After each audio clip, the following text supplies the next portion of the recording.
share is on interactive materiality, which relates to exploring new ways of interaction with materials and a broader perspective of experiences. And at the same time, I have a strong passion for food. I enjoy food a lot. I like to go to exciting new restaurants. For example, I was at Noma in Copenhagen.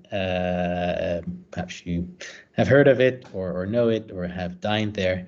It used to be the best restaurant in the world, and it was very famous for bringing in a very traditional local perspective on the Nordic cuisine. And but if you go and look into these dining experiences, I at some point observed also a strong relation to designing and to understanding design and designing for the future and the creative processes that designers need to go through. So in addition to my interest in industrial design, my passion and interest for food, over the years I've engaged in quite a variety of projects with different students that were interested in working with me on this topic. And in the background, you see one of the latest projects that one of my students has been working on in collaboration with Alchemist, which is currently the best restaurant in Denmark, as they say. And I'll show you a bit more on the project later on in the presentation. But here is one of the chefs trying to prepare a dish with actually ants. These are the objects in the picture. So that's a little bit about me. For today, for my presentation, I would like to set the stage a little bit on what it is that you're working on, getting a bit of a perspective. And rather than guiding you on what's out there or what's going on, I would like to show you some future sites.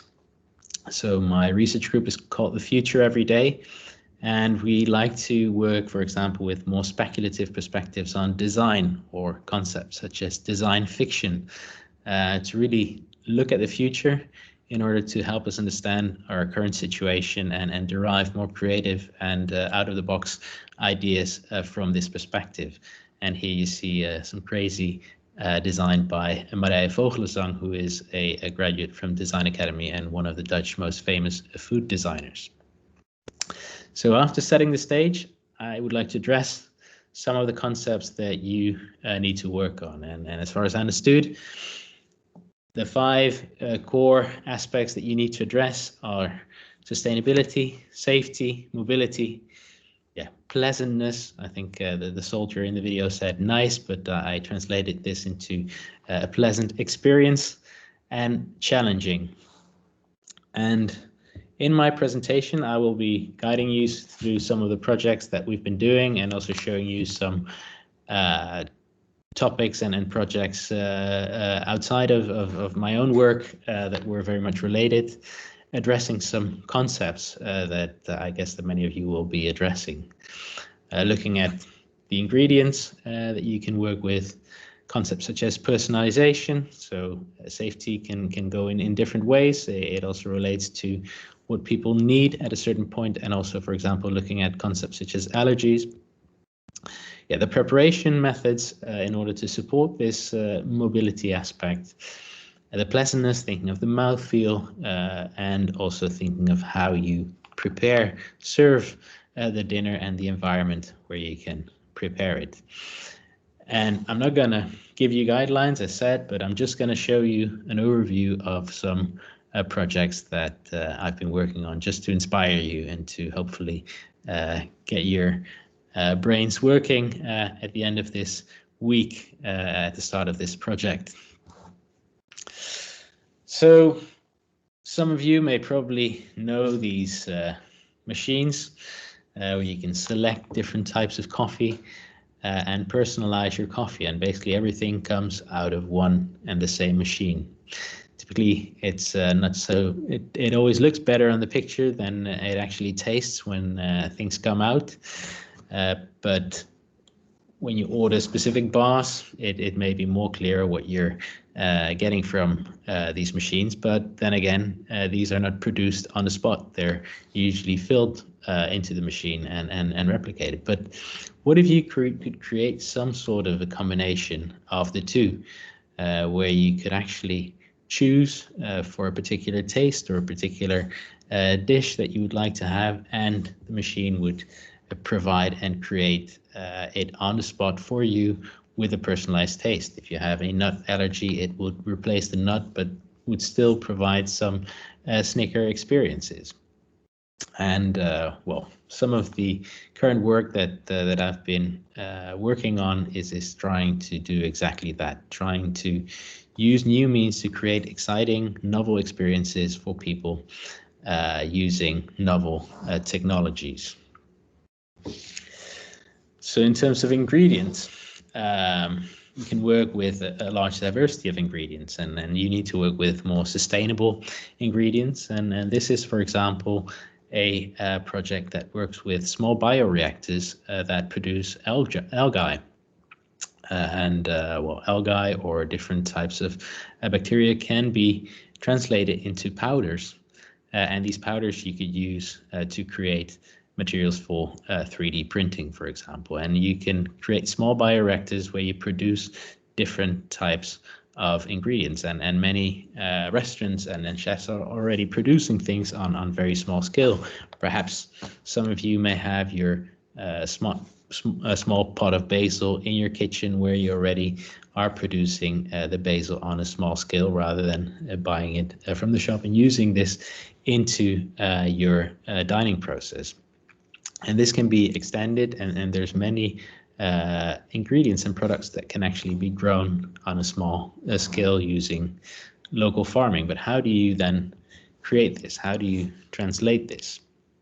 Another way of trying to do this is considering food waste and reducing the amount of food waste that you're producing in a kitchen. So this is a project by one of my master students, who looked at how she could collect food waste from restaurants, from supermarkets, and food waste is oftentimes still very decent food, but just because of the looks, because of the dryness, it's not used in the same way. So she uses leftover foods in order to produce novel and interesting foods. She creates pastes with these foods together with a startup, and then translates this into a paste that can be used for 3D printing in order to create novel shapes. Another project, and this is a project that was also done previously in collaboration with in innovation space at the time. It's looking at insects and 3D printing insects. So basically creating powder from insects and incorporating this into some new pastes in order to supply people with protein.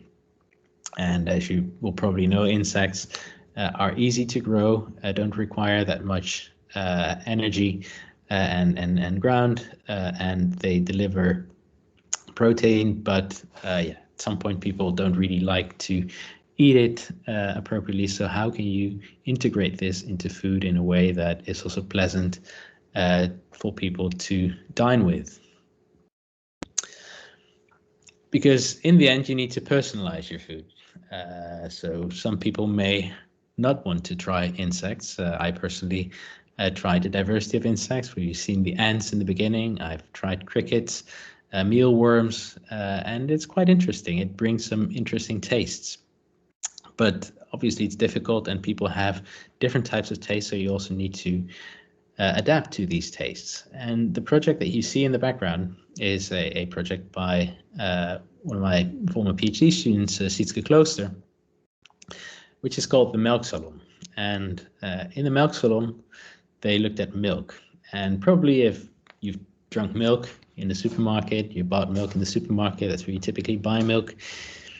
all the milk that you buy, if you buy it from a specific brand, will taste the same. And the project that she showed me, and we visited a farm actually close to where we're supposed to have this meeting today, where they have a robot that collects milk from each and every separate cow. And basically you can get milk from a specific cow, and every cow has a different milk, because the taste of the milk is very dependent on the amount of the type of food that they have, how old the cow is, if they're having a little calves. So all these aspects influence the taste of the milk. But not only the taste of the milk, it also influences the elements that are in the milk. So it can be high on protein or higher on fats, and thereby you can start personalizing for the people that need it. So they're looking into milk that is very specifically dedicated for athletes, or which cows are producing the milk that are most relevant to the elderly.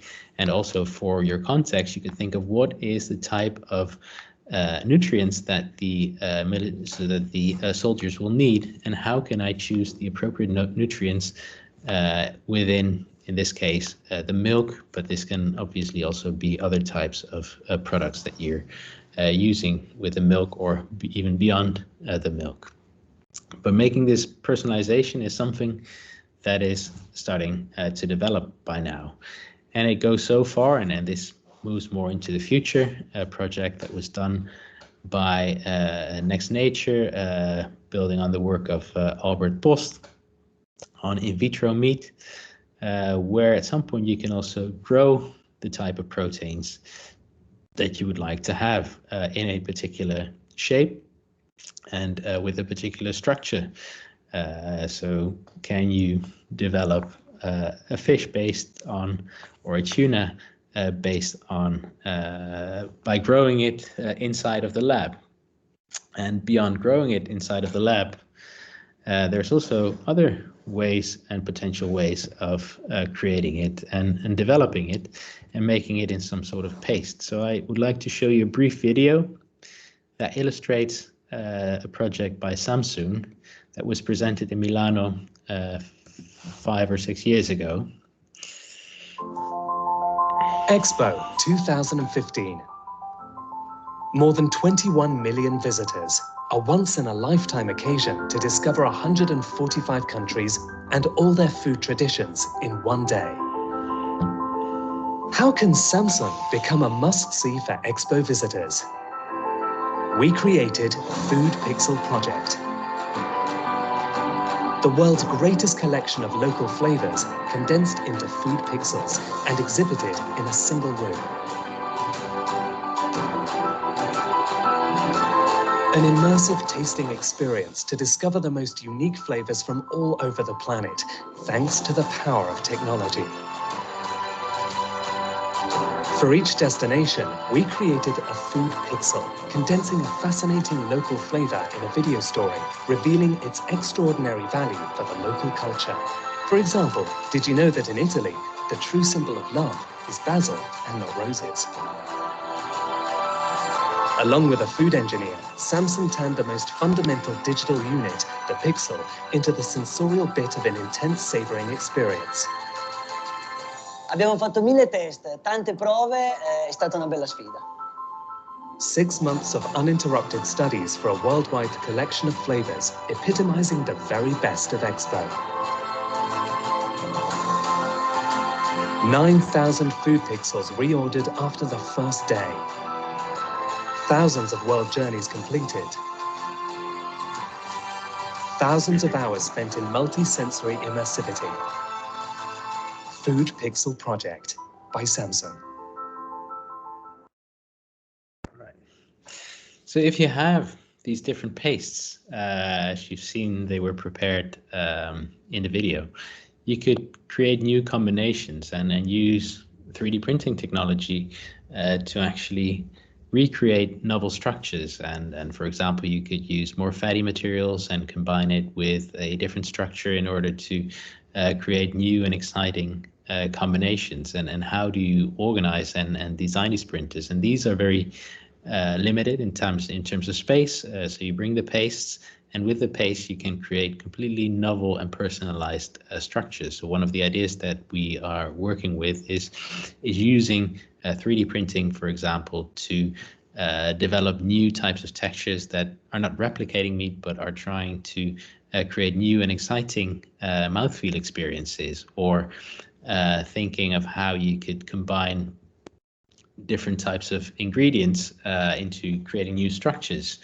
or in this case, making a pasta more portable. This is Project Transformative Appetite by the MIT Media Lab, where they basically print pasta in a flat structure, and at the moment that you add water to it, it starts to curl into all these different shapes, and thereby you can reduce the amount of space that the pasta has, and make it easier for soldiers to transport, or make it easier and more sustainable to transport, as you can use flat packaging and get rid of a lot of air in your packaging. In terms of the mouthfeel, so the experience, the taste experience of what it has, you could think of combining and creating, different structures.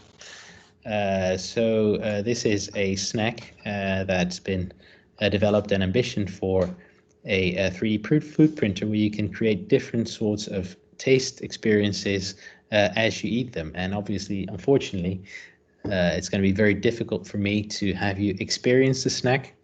So I will show you a short video that illustrates how the snack is supposed to taste.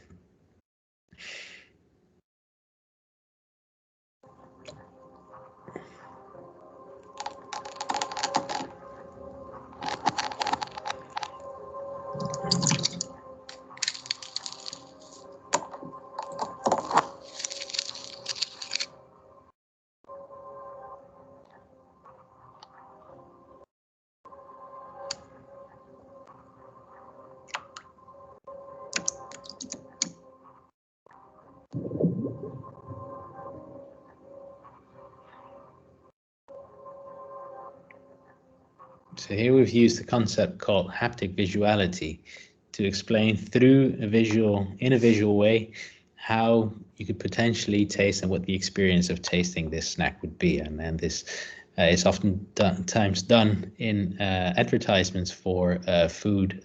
So for example, the Magnum food is very popular in showing these type of experiences. Also think of the serving, and beyond just tasting something that does not change over time. What happens if you use a 3D printer in order to create food that can change shape, that can provide new gustatory experiences, like this one, where you can see how a combination of reusing, so using the food waste that was given in the beginning, can be 3D printed upon in order to create novel taste structures.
So again, another way of collecting food and processing it until it's flat, and you can very easily transport it and create novel taste experience by folding it and using very simple tools that also create some more exciting experiences.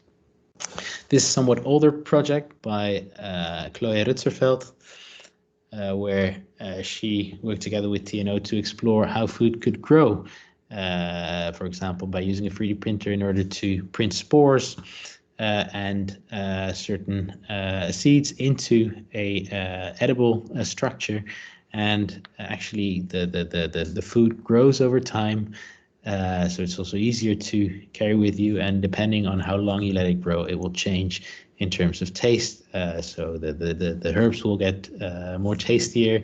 The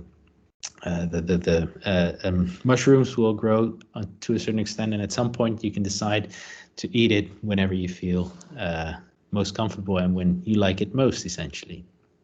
So understanding also the process of food growing.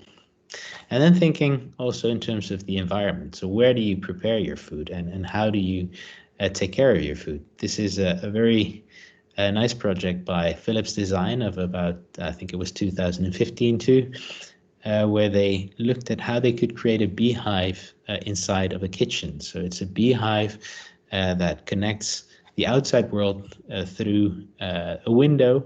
So the bees enter their beehive in a window, and then in the kitchen you can extract the honey from the beehive, and then the bees never come into the kitchen, but they leave the honey inside of the kitchen. But also think of different types of food pairing and combination of food. So there's a huge amount of data in terms of food and combinations that are interesting.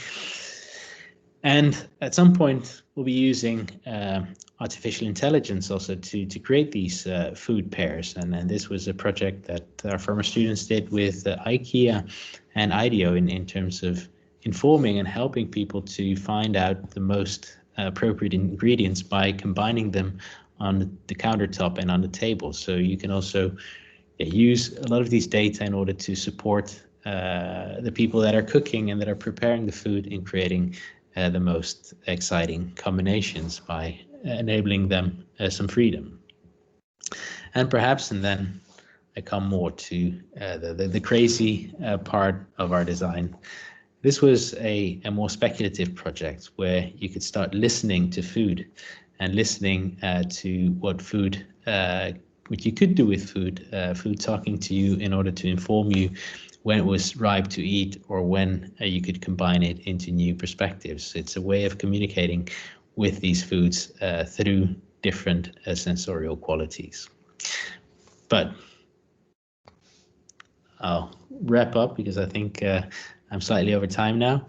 Just to give you an impression of the things you could go to, here are, again, there's one of my students working in a lab where she's creating artificial bacon, so not the vegan bacon that doesn't curl, but really trying to see how she could create bacon that responds as actual bacon when you put it into a pan. And she's using concepts from biomedical engineering in order to achieve this in the lab.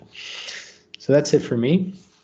I don't know if there's any questions. I haven't seen any hands being raised, so I'll give the floor now to some questions or thoughts or comments or critique, or just consider me a nutcake. I don't know, whatever you want.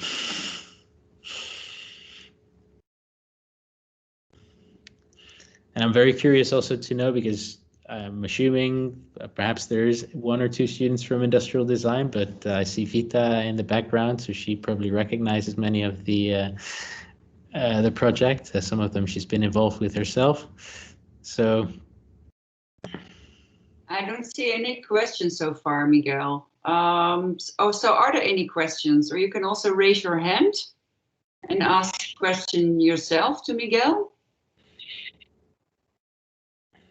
Did you know any of the projects? That was perhaps also, I can ask questions myself if nobody asks questions. Okay, I see now a question from Marloes. Marloes, do you want to ask the question yourself to Miguel? Yeah, if I'm audible, I can do that. I had a question. How fast do you expect these concepts will be applied more in industry? So many of the concepts will never be applied in industry. Oftentimes what you need to think of is that in order to come up with an idea, you need to create, I mean, in order to come up with something that will be applied in industry, you need to have 1,000 ideas. So you can start counting, but in the past, I must admit that as a designer, we've been working on many of these futuristic concepts, and you don't really know which ones will go on and which ones will not go on. So about 15 years ago, we were working on apps that would allow you to control your lighting settings in your home. We didn't know if that would work or if that would not work. Today we have Philips Hue, and it is out there. So it's technology. There's a lot of technologies. There's a lot of ideas. It also depends on the interests of people, the drives of people, their willingness to continue with it and finding the right application. And some of them are also there to just show the potential of the future. I don't think that Philips will make a beehive for the home, but it shows what they could do. And it also shows some of the questions that we have today is how do we make sure that bees return to the cities, because they're vital for our lives as well. Absolutely. Yeah. Thank you, Luz, for that question. I think we need to wrap up now because we're indeed slightly over time, so the coaches can start with their own teams again. So Miguel, thank you so much for sharing these very interesting, really out of the box ideas for our students. So I think you really inspired them to really look from different perspectives to food. I did, especially with the printing, the little cubicles, so very nice. So thank you. Just one last comment. So yeah, the start, think big. So you have the end of the project to think small, but at the start, think big, and then move on to to excluding the ideas that are too crazy. But now, no idea is too crazy. Okay, good advice, Miguel. Thanks again for your for sharing this expertise and knowledge and experiences with our students. So, welcome and good luck.